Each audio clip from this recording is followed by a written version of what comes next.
Welcome to CMA Telugu. And ఈరోజు topic వచ్చేసి మనం హౌస్ ప్రాపర్టీ గురించి మాట్లాడుకుంటున్నాం. హౌస్ ప్రాపర్టీలో కో ఓనర్షిప్ గురించి మాట్లాడుకుంటున్నాం అనమాట. సో మనం ఇక్కడ ఏదైతే మెటీరియల్ చూస్తున్నామో ఆర్ మెటీరియల్ ఫాలో అవుతున్నామో అదంతా కూడా మన ఇన్స్టిట్యూట్ యొక్క బోర్డ్ మెటీరియల్ అనమాట. ఐసిఎంఏఐ మనకి ఏదైతే మెటీరియల్ ఇస్తుందో అది ఆ మెటీరియల్ మనం ఫాలో అవుతున్నాం అనమాట. సో ఇక్కడ కో ఓనర్షిప్ గురించి ఈరోజు టాపిక్ మాట్లాడుకుందాం. అండ్ ఈ కో ఓనర్షిప్ సెక్షన్ వచ్చేసి సెక్షన్ 26 అనమాట. So if 2 or more persons own a house property jointly, then they are known as co-owners. So ఒక హౌస్ ప్రాపర్టీకి ఓనర్స్ జాయింట్గా ఉన్నారు అంటే ఒక హౌస్ ప్రాపర్టీకి ఇద్దరు ముగ్గురు ఆర్ 2 or more persons ఓనర్స్గా ఉన్నారు జాయింట్గా. సో వాళ్ళని కో ఓనర్స్ అంటున్నారు. అండ్ ఏదైతే ఒక సింగిల్ ప్రాపర్టీకే ఎక్కువ మంది ఓనర్స్ ఉంటే కనుక ఆ ఉన్న పర్సన్స్ని ఎవరైతే ఉన్నారో వాళ్ళందరినీ కో ఓనర్స్ అంటున్నారు అనమాట. మామూలుగా అయితే legal owner are beneficial owner ఇలా ఉంటారు. అలా కాకుండా ఒక ప్రాపర్టీకే ఎక్కువ మంది ఓనర్స్ ఉంటే కనుక అంటే మన రిజిస్ట్రేషన్ డాక్యుమెంట్లో ఇద్దరు ముగ్గురు పేర్లు ఒకేసారి మెన్షన్ చేస్తే వాళ్ళిద్దరికీ చెందుతుంది ఈ ఇల్లు ఆర్ ఈ హౌస్ ప్రాపర్టీ ఆర్ ఈ ప్రాపర్టీ చెందుతుందని రాస్తే వాళ్ళిద్దరు కూడా ఓనర్స్ అవుతారనమాట. సో వాళ్ళిద్దరు ఒకరికొకరు ఏమవుతారంటే కో ఓనర్స్ అనమాట. If individual share of co owners is definite and ascertainable, then share of such each person shall be tax plus his income from house property అనమాట. సో ఇక్కడ ఏం చెప్తున్నారంటే వాళ్ళ షేర్ అనేది ముందుగానే డిటర్మైన్ చేస్తారు, ముందుగానే డిఫైన్ చేసి ముందుగానే అసర్టైన్ చేస్తారు. అంటే కో ఓనర్స్ నీకు ఇంత పోర్షన్ అని చెప్పి ముందుగానే అనుకుంటారు. అండ్ ప్రతి ఒక్క కో ఓనర్ షేర్ని మనం సపరేట్గా ట్యాక్సిబుల్ చేస్తాం ఇన్కమ్ ఫ్రమ్ హౌస్ ప్రాపర్టీ కింద. అండ్ ట్యాక్స్ ట్రీట్మెంట్ ఇచ్చారండి. Share of each co owner in income from property as computed in accordance with section 22 to 25 shall be included in his total income. So ఇక్కడ ఏంటంటే each కో ఓనర్కి share అనేది సపరేట్గా ఉంటుంది. నీకు ఇంత షేర్ అని అనుకుంటారు కదా. సో ఆ షేర్ అనేది ఇన్కమ్ ఫ్రమ్ హౌస్ ప్రాపర్టీ కింద ట్యాక్సిబుల్ చేస్తారు. అండ్ దేన్ని ఫాలో అవుతూ కంప్యూట్ చేస్తారు అంటే మనకి కొన్ని సెక్షన్స్ ఉన్నాయన్నమాట ఈ హౌస్ ప్రాపర్టీ సెక్షన్లో. సో సెక్షన్ 22 నుంచి 25 వరకు ఉన్న సెక్షన్స్లో ఎలా కంప్యూట్ చేయాలి, వాళ్ళ షేర్ని ఎలా ట్యాక్సిబుల్ చేయాలనేది ఉంటుందన్నమాట. ఇది మనకు నెక్స్ట్ టాపిక్స్లో వస్తుంది. సో ప్రతి కో ఓనర్ యొక్క షేర్ని ట్యాక్సిబుల్ చేస్తారు. ఏ సెక్షన్స్ని ఫాలో అవుతూ computed in accordance with section 22 to 25 shall be included in his total income. So and next point వచ్చేసి where the house property is owned by co owners and occupied by each of co owner, then all of them can be claim benefit under section 22 class 2 subclass A, and interest on loan shall be allowed to all the co-owners to the extent of 30,000 or 2 lakhs as the case may be. So ఇక్కడ ఏం చెప్తున్నారు అంటే ఒక ప్రాపర్టీకి కో owners ఉన్నారనుకోండి, అంటే 2 or more owners ఉంటే వాళ్ళని కో ఓనర్స్ అన్నాం కదా. ఆ కో ఓనర్స్ ఏంటంటే ఆ ప్రాపర్టీలోనే వాళ్ళు ఉంటున్నారనమాట. సో ఆ హౌస్ ప్రాపర్టీలోనే వాళ్ళ ఆక్యుపేషన్ కూడా ఉంటుందన్నమాట. వాళ్ళ హౌస్ ప్రాపర్టీని ఆక్యుపై చేశారు. అండ్ ఎవరైతే ఈ కో ఓనర్స్ ఉన్నారో వాళ్ళందరూ ఆక్యుపై చేశారు. And each co owner then all of ఏమంటే ఇక్కడ ఏం చెప్తున్నారంటే ప్రతి ఒక్క కో ఓనర్ కూడా బెనిఫిట్ పొందొచ్చు అనమాట. అండ్ వాళ్ళకి కొంత బెనిఫిట్ అనేది ఇస్తున్నారు. అండ్ ఏ సెక్షన్ కింద ఇస్తున్నారంటే సెక్షన్ 23 class 2 subclass A కింద ఇస్తున్నారు. అండ్ వాళ్ళకి ఇంకా ఇచ్చే బెనిఫిట్ ఏదైతే ఉంటుందో ఇంట్రెస్ట్ ఆన్ లోన్ కూడా వాళ్ళకి ఇస్తారనమాట ఆ కోనర్స్కి. ఎంతవరకు ఉంటుందంటే ఇంట్రెస్ట్ ఆన్ లోన్ అనేది అంటే హౌస్ ప్రాపర్టీ మీద మనం లోన్ కట్టుకుంటాం కదా. So interest on loan shall be allowed to the co owners to the extent of వాళ్ళకి 30,000 or 2 lakhs as the case may be. మనకంటే డిడక్షన్స్ అవ్వచ్చు, ఇలాంటి కొన్ని బెనిఫిట్స్ ఉంటాయి. అండ్ ఇంట్రెస్ట్ ఆన్ లోన్ కూడా ఉంటుంది. అవి ఏంటి అనేది మనం నెక్స్ట్ టాపిక్స్లో చూద్దాం. సో ఇలా కో ఓనర్స్ ఒకే ఇంట్లో ఆక్యుపేషన్ ఉన్నప్పుడు వాళ్ళకి సెక్షన్ 23 కింద బెనిఫిట్ వస్తుంది. అండ్ ఇంట్రెస్ట్ ఆన్ లోన్ కూడా వస్తుంది. ఇంట్రెస్ట్ ఆన్ లోన్ ఎంతైనా రావచ్చు, 30,000 రావచ్చు ఆర్ 2 lakhs అయినా రావచ్చు. అది సిచ్యువేషన్ బట్టి మారుతుంది. సో ఇదేంటనేది మనం డీటెయిల్గా మనం నెక్స్ట్ క్లాస్లో తర్వాత చూద్దాం. నెక్స్ట్ నోట్ ఇచ్చారు, provision of section 26 is mandatory and not optional. So ఇక్కడ ఏంటంటే మనకి సెక్షన్ 26 అనేది ఉంటుందన్నమాట. ఆ సెక్షన్ వచ్చినప్పుడు మనం డీటెయిల్గా చూద్దాం. సో ఇక్కడ ఏంటంటే సెక్షన్ 26లో ఏదైతే ప్రొవిజన్ చెప్పారో అది మ్యాండేటరీగా చేయాలంటే కంపల్సరీగా చేయాలన్నమాట. మస్ట్ అండ్ షుడ్గా చేయాలి. అది ఆప్షన్ అయితే కాదు, not optional. Section 26 is mandatory and not optional.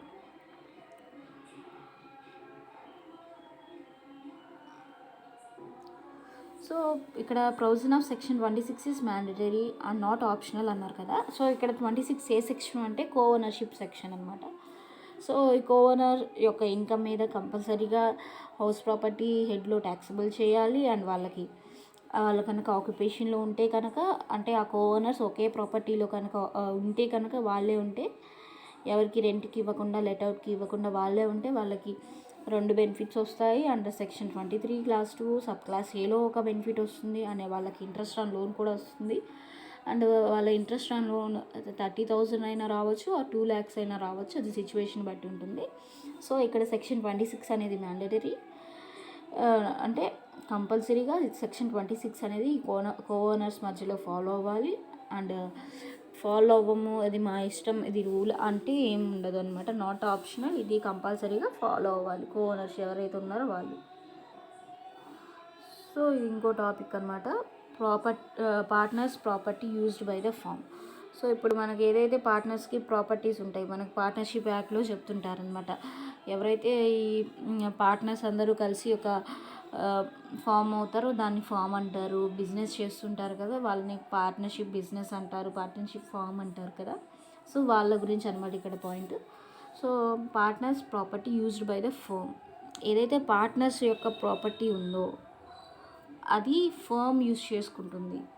అప్పుడు ఎలా అంటే the business carried by the firm should be regarded as carried on by all the partners.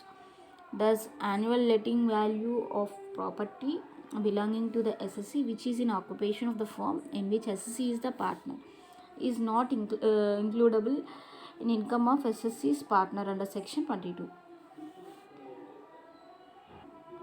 So ఇక్కడ బిజినెస్లో ఏదైతే బిజినెస్ ఫామ్ అయ్యి పార్ట్నర్స్ ఒక బిజినెస్ చేస్తున్నారో అది ఫామ్ అంటారు.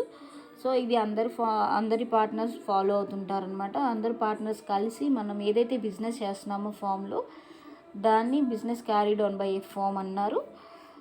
అయితే ఆ హౌస్ ప్రాపర్టీ ఏదైతే ఆ ఫామ్ ఉంటుందో ఆ ఫామ్కి యాన్యువల్ వాల్యూ ఎంతైతే వస్తుందో ఇయర్లీ, ఆ annual value of property belonging to the assessee, అంటే ఎవరైతే పార్ట్నర్ ఉంటారో, ఎవరైతే ట్యాక్స్ పే చేయాల్సిన పర్సన్ ఉంటారో assessee, which is in occupation of the firm, అంటే ఆ పర్సన్ ఆ ఫామ్లోనూ బిజినెస్ చేస్తున్నాడు. అంటే ఫామ్లో ఒక పర్సనే ఉండరు కదా. సో ఫామ్లో ఒక పర్సనే ఉండరు. అండ్ ఆ పర్సన్ ఎస్ఎస్సి అవ్వాలి. And as well as partnership ఫామ్లో కూడా వర్క్ చేసి ఉండాలి. In which SSC is the partner is not includable in the income of SSC partner under section 22. So ఇక్కడ ఏంటంటే ఆ ఎస్ఎస్సి పార్ట్నర్షిప్ ఫామ్లోనే వర్క్ చేస్తున్నాడు, యాజ్ వెల్ యాజ్ ఆ ఎస్ఎస్సి అనేది సపరేట్ ఇన్కమ్ కూడా రిసీవ్ చేసుకుంటున్నాడు అనమాట. సో ఆ పర్సన్ యొక్క యాన్యువల్ వాల్యూ అనేది యాన్యువల్ లెట్టింగ్ వాల్యూ అనేది ఇంక్లూడ్ చేయరనమాట SSC ఇన్కంలో under section 22. Next topic వచ్చేసి property held as stock in trade, section 23 class 5.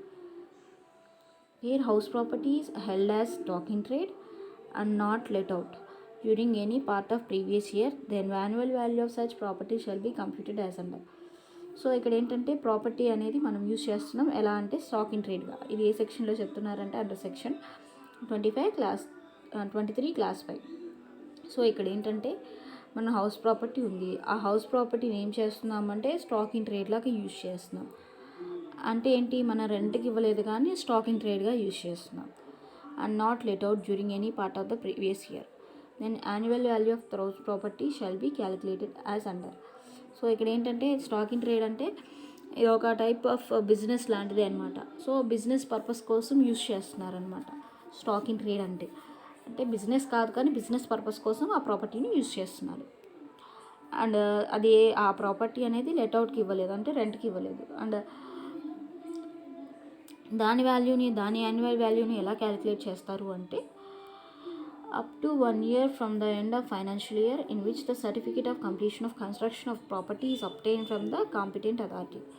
So 1 year లోపు అంటే మన ఫైనాన్షియల్ ఇయర్ ఎండ్ అయ్యే లోపు ఆర్ 1 year అయిపోయేలోపు ఆర్ మనకి హౌస్ ప్రాపర్టీ కంప్లీట్ అయిన తర్వాత completion certificate of completion of construction వస్తుంది అనమాట. So certificate of complete of construction వస్తుంది. సో అప్పుడు దాకా అనమాట. అప్పుడైతే ఎలా వాల్యూ చేస్తారంటే annual value of such property shall be taken to be nil. So ఇక్కడ ఏంటంటే 1 year లోపు అంటే ఫైనాన్షియల్ ఇయర్ ఎండ్ అయ్యేలోపు 1 year లోపు ఆర్ కంప్లీషన్ సర్టిఫికేట్ మన హౌస్ ప్రాపర్టీ కంప్లీట్ అయిపోయిన తర్వాత మనకి కంప్లీషన్ సర్టిఫికేట్ అనేది ఇస్తుంది అనమాట. సో కన్స్ట్రక్షన్ కంప్లీట్ అయినందుకు సర్టిఫికేట్ తీసుకోవటానికి ముందు ఏదైతే జరిగిందో దానికి మాత్రం ఇలా స్టాక్ ఇన్ ట్రేడ్కి ఆ ప్రాపర్టీని యూజ్ చేస్తే, అంటే బిజినెస్ పర్పస్కి యూజ్ చేస్తే యాన్యువల్ వాల్యూ ఏం తీసుకుంటారంటే నిల్లు తీసుకుంటారనమాట. అంటే అది ట్యాక్సిబుల్ అవ్వదు after the completion of aforesaid period.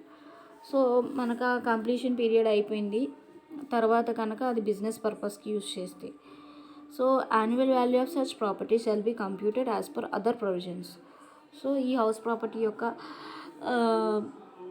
Annual వాల్యూని ఎలా క్యాలిక్యులేట్ చేస్తారంటే కొన్ని ప్రొవిజన్స్ని బేస్ చేసుకొని క్యాలిక్యులేట్ చేస్తారు. సో అవి ఏంటి ప్రొవిజన్స్ అనేది మనం తర్వాత డిస్కస్ చేస్తాం. డిస్కస్డ్ లేటర్ అని అక్కడ ఇచ్చారు చూడండి. So next doctrine of maturity, doctrine of mutuality. Section 22 levies tax on annual value of house property.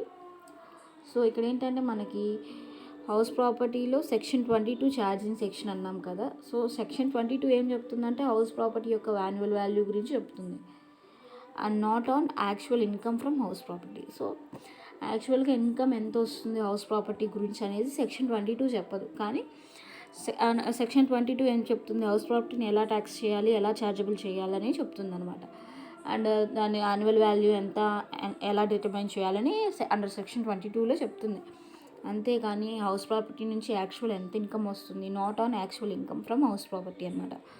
So అంటే యాక్చువల్ ఇన్కమ్ ఎంత వస్తుంది హౌస్ ప్రాపర్టీ మీద ఎంత ట్యాక్సిబుల్ కట్టాలనేది మనకి హౌస్ ప్రాపర్టీలో ఏం చెప్తలేదు అండ్ సెక్షన్ 22లో కూడా ఏం చెప్తలేదు. కానీ ఏం చెప్తుంది, యాన్యువల్ వాల్యూ ఎలా క్యాలిక్యులేట్ చేయాలో సెక్షన్ 22 చెప్తుంది, కానీ హౌస్ ప్రాపర్టీ నుంచి ఎంత ఇన్కమ్ వస్తుంది అనేది అయితే చెప్తలే. ఇన్కమ్ వస్తే ఎలా క్యాలిక్యులేట్ చేయాలి నువ్వు అని చెప్తుంది.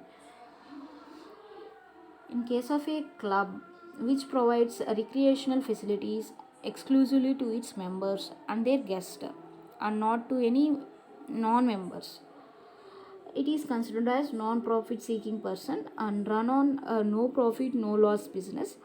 Such club is running on principle of mutuality and its members are not entitled to any share of profit. In the case of such mutual concern, not only the surplus of the organization but also the annual value of club house shall be exempted from tax. So మనకి ఏంటంటే ఇక్కడ house property కాదండి, ఇక్కడ club గురించి చెప్తున్నారు అనమాట, normal property. So ఇక్కడ క్లబ్లో మెంబర్స్ ఉంటారు కదండి, వాళ్ళు మ్యూచువల్గా అగ్రిమెంట్ రాసుకోవచ్చు, మ్యూచువల్గా ఏదైనా డిసైడ్ అవ్వచ్చు అనమాట. సో వాళ్ళు చేసే బిజినెస్ ఏంటంటే ప్రాఫిట్ గురించి కాదు, అండ్ వాళ్ళు మ్యూచువల్గా ఇలా రాసుకున్నారనమాట. ఏం రాసుకున్నారు, మనం చేసే బిజినెస్ ఏదైతే ఉంటుందో no profit no loss business అనమాట. లాభం రావచ్చు నష్టం రావచ్చు, మనకి ఏది వచ్చినా ప్రాబ్లం లేదు, నష్టం వచ్చినా ప్రాబ్లం లేదు, లాభం వచ్చినా ప్రాబ్లం లేదు, no profit no loss business చేస్తున్నామని చెప్పి వాళ్ళు ముందుగానే అందరూ మెంబర్స్ కలిసి ఫామ్ అయ్యి ఇలా అగ్రిమెంట్ లాగా మ్యూచువల్ అగ్రిమెంట్ లాగా రాసుకున్నారు అనుకోండి. సో ఇక్కడ ఏంటంటే ఇలా రాసుకుంటే వాళ్ళకి ఏదన్నా సరే ఆ క్లబ్ నుంచి ఇన్కమ్ వచ్చినా సరే ఆర్ ఏదన్నా లాస్ వచ్చినా ఏదన్నా ఎక్స్పెన్స్ వచ్చినా ఏది వచ్చినా సరే ఆ మెంబర్స్కి ఈ హౌస్ ప్రాపర్టీ మీద కావచ్చు ఆర్ ఆ క్లబ్ మీద కావచ్చు దేని మీదైనా సరే ట్యాక్స్ పే చేయాల్సిన అవసరం లేదు, అది ఎగ్జామ్ట్ అనమాట. సో ఇక్కడ చెప్తున్నారు చూడు, the annual value of club house shall be exempted from tax. So club house యొక్క యాన్యువల్ వాల్యూ అనేది ఎగ్జామ్ట్ అనమాట.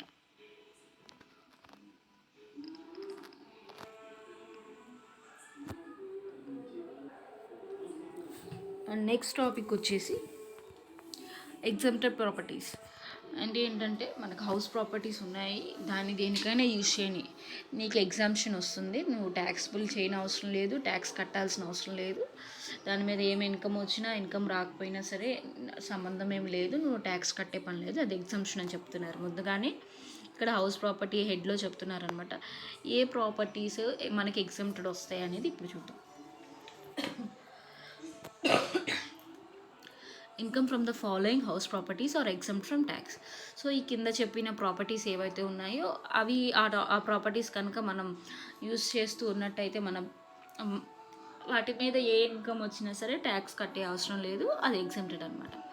So any one palace or part there of an ex ruler provided the same is not let out under section 10 clause 19A.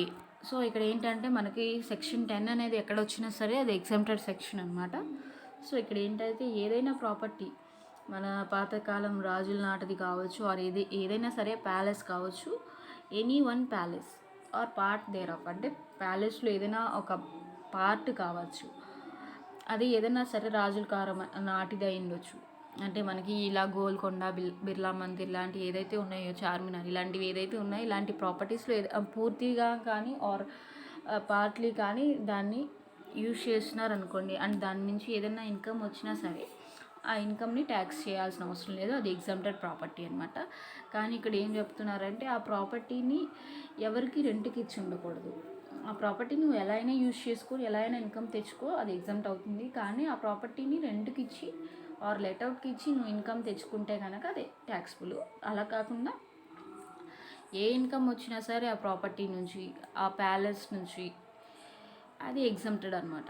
So next వచ్చేసి if the ex-ruler has a house property and the part of which is self-occupied and remaining let out, then only the self-occupied part of house property shall be exempted. So ఇక్కడ ఏం చెప్పారు, రాజుల కాలం నాటి ఇదే రాజులకి సంబంధించిన property ఒకటి ఉంది. So సగం మనం ఉంటున్నాము సెల్ఫ్ ఆక్యుపైడ్ అండ్ సగం ప్రాపర్టీ ఏమో మనం రెంట్కి ఇచ్చాం, లెట్అవుట్కి వేసాం. సో ఏ పోర్షన్ అయితే మనం యూజ్ చేసుకుంటున్నాము సెల్ఫ్ పర్పస్ కోసం, సెల్ఫ్ ఆక్యుపైడ్ చేసాము, ఆ పోర్షన్ వరకు ఎగ్జామ్టెడ్. అండ్ లెట్అవుట్కి ఇచ్చింది అయితే ట్యాక్స్బుల్ అనమాట. మనం ఇవన్నీ కూడా యాన్యువల్ వాల్యూ ఫైండ్ అవుట్ చేసి, నెట్ వాల్యూ ఫైండ్ అవుట్ చేసి, డిడక్షన్స్ క్యాలిక్యులేట్ చేసి లాస్ట్లో ట్యాక్స్బుల్ వాల్యూ ఎంత వస్తుంది అనేది ఫైండ్ అవుట్ చేస్తాం అనమాట. And next house property of A local authority. So మన లోకల్ అథారిటీకి సంబంధించిన హౌస్ ప్రాపర్టీస్ ఏదైతే ఉన్నాయో ఆ హౌస్ ప్రాపర్టీస్ కూడా ఎగ్జామ్టెడ్ అనమాట. దాని మీద ఏ ఇన్కమ్ వచ్చినా సరే మనం ట్యాక్స్ పే చేయాల్సిన అవసరం లేదు. సో ఈ లోకల్ అథారిటీకి ఏ సెక్షన్ చెప్తున్నారంటే section 10 clause 20. And next house property of an approved scientific research association.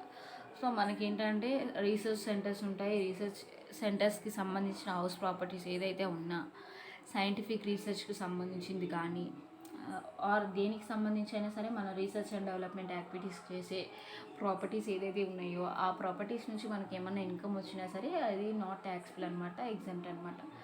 So house property of an approved scientific research association. So ఇది ఏ సెక్షన్లో చెప్తున్నారంటే సెక్షన్ 10 క్లాస్ 21. సో ఇక్కడ సెక్షన్ 10 ఎక్కడ యూజ్ చేసినా సరే అది ఎగ్జామ్టెడ్ సెక్షన్ కింద వస్తుందన్నమాట. సో దాని మీద ట్యాక్స్ పే చేయాల్సిన అవసరం లేదు సెక్షన్ 10 ఎక్కడ కనిపించినా సరే. And next house property of an educational institution. So ఇక్కడ ఏంటంటే ఒక ప్రాపర్టీ ఏదైతే ఉందో ఆ ప్రాపర్టీని మనం ఎడ్యుకేషనల్ ఇన్స్టిట్యూషన్ కింద యూజ్ చేస్తున్నాం. అండ్ దాని నుంచి ఏదైనా ఇన్కమ్ వచ్చినా సరే, అంటే మనకి like school fees, college fee, ఇలా ట్యూషన్ ఫీజు ఇలాంటివి ఏదైనా వచ్చినా సరే ఆ ఇన్కమ్ అనేది ట్యాక్స్బుల్ అవ్వదన్నమాట, అది ఎగ్జామ్టెడ్ ప్రాపర్టీ కింద మనకి చెప్తున్నారు. So house property of an educational institution is not taxable అనమాట. ఇది ఏ సెక్షన్లో చెప్తున్నారంటే section 10 clause 23C. Next house property of a hospital. మనకేంటంటే ఒక ప్రాపర్టీని హాస్పిటల్ కింద యూజ్ చేస్తున్నాం అండ్ ఆ ప్రాపర్టీ మీద ఏదైనా ఇన్కమ్ వచ్చినా సరే మెడికల్కి సంబంధించిన పనికి మనం హాస్పిటల్గా యూజ్ చేస్తున్నాం. లైక్ ఇలా ఆర్ఎంపీ ల్యాబ్ కావచ్చు, ఇలా మనకి చిన్న చిన్న ఊళ్ళలో హాస్పిటల్స్ ఉండవు కదా, డాక్టర్స్ ఇలాంటి వాళ్ళే చిన్న చిన్న ఆర్ఎంపీ డాక్టర్స్ చిన్న చిన్న ప్లేసెస్లో ఆర్ హౌస్ ప్రాపర్టీస్లో అంటే ఇళ్ళల్లోనే వాళ్ళు హాస్పిటల్ లాగా మెయింటైన్ చేస్తుంటారనమాట. సో ఆ ప్రాపర్టీని హాస్పిటల్గా యూజ్ చేస్తున్నారు. అండ్ ఏదైనా ఇన్కమ్ యూజ్ వచ్చినా సరే ఆ ప్రాపర్టీ నుంచి అది ట్యాక్సిబుల్ కాదు, అది ఎగ్జామ్ట్ అనమాట. సో ఇది ఏ సెక్షన్లో చెప్తున్నారంటే property of a hospital section 10 sub class 23C.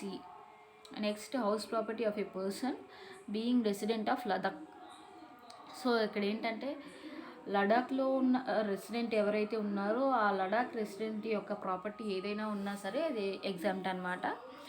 And section 10 class 26A. So దీనికి ఏం రీజన్ అనేది తెలియదు, ఇక్కడ మనకి చెప్పారు కాబట్టి మనకి ఎగ్జామ్ట్ అనుకోవటం. లదాఖ్లో రెసిడెంట్కి ఏదైనా సరే ప్రాపర్టీ ఉన్నా సరే లదాఖ్ రెసిడెంట్కి ఆ ప్రాపర్టీ నుంచి ఏ ఇన్కమ్ వచ్చినా సరే అది ఎగ్జామ్ట్ అనమాట. Under section 10 class 26A house property of A political party. So ఇక్కడ వచ్చారు.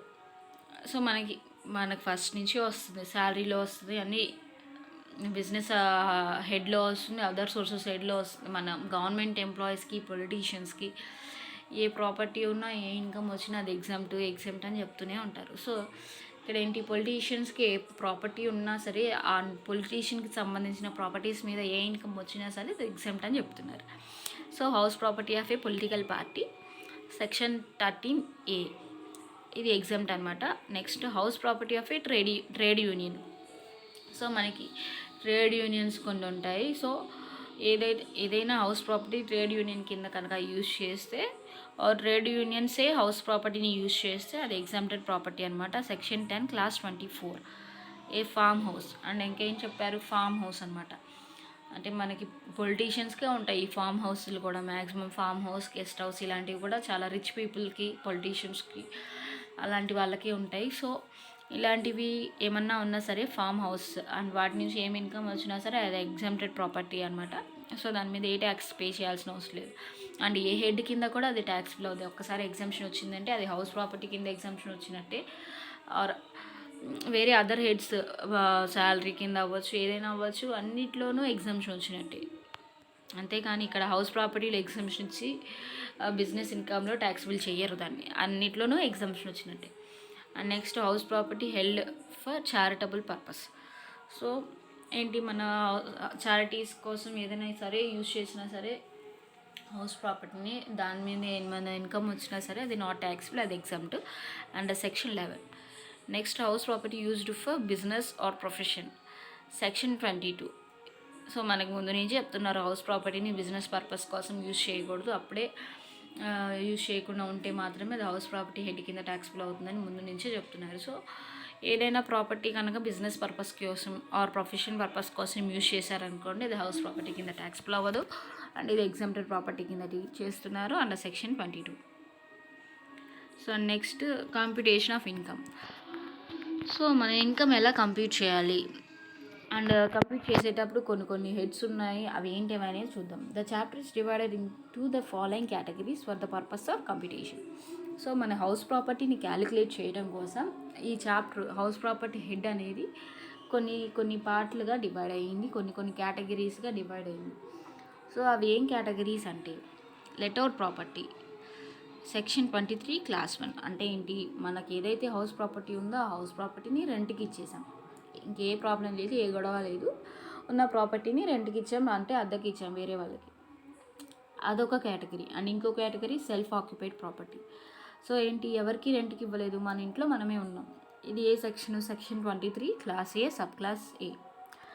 And deemed to be let out property అంటే ఏంటి, ఎవరికి రెంట్కి ఇవ్వలేదు, అది ఖాళీగానే ఉంది, కానీ ఏంటి దాన్ని deemed to be let out property అంటే అది రెంట్గానే నువ్వు ఇచ్చావు, దాని నుంచి ఇన్కమ్ వచ్చినా రాకపోయినా సరే అది హౌస్ ప్రాపర్టీ రెంట్కి ఇచ్చినట్టు నేను ట్రీట్ చేస్తాను, అది deemed to be let out property అవుతుంది అని చెప్తారు. అంటే ఏంటి, ఖాళీగా ఉన్న హౌస్నే ఏ ఇన్కమ్ రాకపోయినా సరే ఇన్కమ్ ట్యాక్స్ ఏం చెప్తుంది, అది ఖాళీగా ఉన్నా సరే ఎవరు యూజ్ చేయకపోయినా ఎవరికి రెంట్కి ఇచ్చిపోయినా సరే నువ్వు రెంట్కి ఇచ్చావని నేను ఇమాజిన్ చేసుకుంటాను అని చెప్పి దాని మీద ట్యాక్స్ వేయడం కోసం దాన్ని ఏమంటున్నారు, deemed to be let out అంటే రెంట్ అవుట్కి ఇచ్చినట్టు భావిస్తున్నట్టు అండ్ దాన్ని క్యాలిక్యులేట్ చేస్తారనమాట. ఇది ఒక సపరేట్ పార్ట్ దాన్ని క్యాలిక్యులేట్ చేయడం కోసం. అండ్ ఇది ఏ సెక్షన్ అంటే సెక్షన్ 23 క్లాస్ A. దాదాపు అన్నీ కూడా కంప్యూటేషన్ అనేది సెక్షన్ 23లోనే ఉంటుంది. ఒక్క లాస్ట్లో సెక్షన్ 25 అనేది లాస్ట్లో అనమాట, అది రెంట్ రికవరీ అవ్వకపోతే. అండ్ నెక్స్ట్ వచ్చేసి property not actually occupied by owner. And ఏదైతే ఉందో ప్రాపర్టీ, హౌస్ ప్రాపర్టీకి ఓనర్ ఉంటారు కదా, మన ఓన్ ప్రాపర్టీయే కానీ ఓనర్ అంటే నేను ఓనర్. సో నేను నా ప్రాపర్టీలో ఉండట్లేదు, వేరే ఎక్కడ బిజినెస్ పర్పస్ అవ్వచ్చు ఆర్ నా జాబ్ పర్పస్ అవ్వచ్చు, నా ఓన్ హౌస్లో నేను ఉండట్లేదు, వేరే దగ్గరికి వెళ్ళి వేరే దగ్గర రెంట్కుంటున్నాను. నా హౌస్ అనేది నా ఊర్లో ఉంది, అది రెంట్కి ఇవ్వచ్చు ఇవ్వకపోవచ్చు, నా ఓన్ హౌస్లో నేను ఉండట్లేదు. Property not actually occupied by the owner. So అలాంటప్పుడు ఆ ఇన్కమ్ని ఎలా క్యాలిక్యులేట్ చేస్తారు, అదొక టాపిక్. అదే section 23 sub clause 2 sub clause B. Next partly let out and partly self occupied property. So ఇప్పుడు నాకు ఒక ప్రాపర్టీ ఉంది అండ్ ఆ ప్రాపర్టీలో అంటే నాకు చాలా పెద్ద ఇల్లు ఉంది, నాకు ఒక్కదానికి అవసరం లేదంత ఇల్లు. సో నేను ఏం చేశాను, ఆ ఇల్లుని డివైడ్ చేశాను, ఆర్ ముందుగానే నా హౌస్ ప్రాపర్టీని నేను 2 పోర్షన్లా కట్టుకున్నాను. సో హౌస్ ప్రాపర్టీని నేను ఉంటున్నాను అండ్ రెంట్కి ఇస్తున్నాను, రెండు చేస్తున్నాను అనమాట. ఆర్ కింద ఫ్లోర్లో గ్రౌండ్ ఫ్లోర్లో నేను ఉంటున్నాను, పైన ఫ్లోర్లో ఫస్ట్ ఫ్లోర్లో రెంట్కి ఇచ్చేసాను. అలా ఏ సిచ్యువేషన్ అన్నా ఉండొచ్చు. ఒక ప్రాపర్టీ సగం లెట్అవుట్కి ఇచ్చి అండ్ సగం ఏమో మనమే సెల్ఫ్ ఆక్యుపైడ్ ఉంటున్నాం. అప్పుడు ఎలా క్యాలిక్యులేట్ చేస్తాం యాన్యువల్ వాల్యూ అనేది సెక్షన్ 23 సబ్ క్లాస్ 3లో చెప్తున్నారు. And next recovery of arrears of rent and unrealised rent. So ఇక్కడ ఏంటంటే arrears of rent, unrealised rent అంటే మనకి రెంట్ ఇవ్వాల్సింది ఇవ్వలేదు, అండ్ అన్రియలైజ్డ్ రెంట్ అంటే రావాల్సింది రాలేదు. సో ఇది ఏంటి అనేది మనం డీటెయిల్గా సెక్షన్ 25 క్లాస్ ఏలో చూద్దాం. అండ్ సో కంప్యూటేషన్ వచ్చేసి మనకి స్టార్టింగ్ దేని గురించి ఉందంటే లెట్అవుట్ ప్రాపర్టీ గురించి ఉంది. అండ్ దీని గురించి మనం నెక్స్ట్ క్లాస్లో చూద్దాం. And thanks for watching. Please like, share, subscribe to my channel CMA Telugu. Please like, share, subscribe to my channel CMA Telugu.